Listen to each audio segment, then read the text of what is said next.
Et d'ailleurs, les médias africains ont rapporté la position de la Chine sur les différentes mers de Chine méridionale qui bénéficient d'un appui croissant des experts internationaux.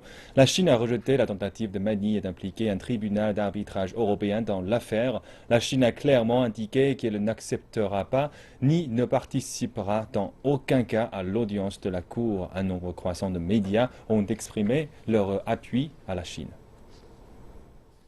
Dans le journal quotidien libérien Liberia in Profile est indiqué que la position de la Chine de pacifiquement et diplomatiquement résoudre le litige en mer de Chine méridionale par la négociation bénéficie d'un appui croissant des experts en droit international.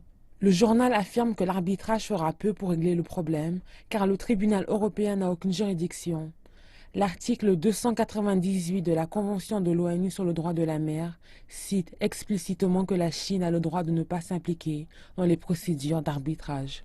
The Star et le Cape Times, deux journaux populaires sud-africains, ont publié un article de Shannon Ibrahim, célèbre commentateur, qui soutient que l'arbitrage est un autre exemple de l'ingérence des États-Unis qui s'immiscent dans les affaires de régions éloignées de ses côtes en essayant d'affaiblir d'autres nations dans le but de maintenir sa dominance mondiale.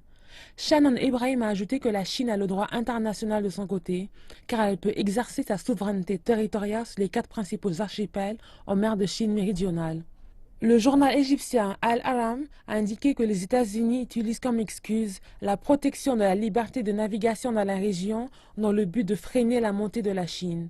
Il a ajouté que la position des États-Unis écarte le fait que plus de 100 000 navires transportant de précieuses marchandises traversent la mer de Chine méridionale chaque année sans incident.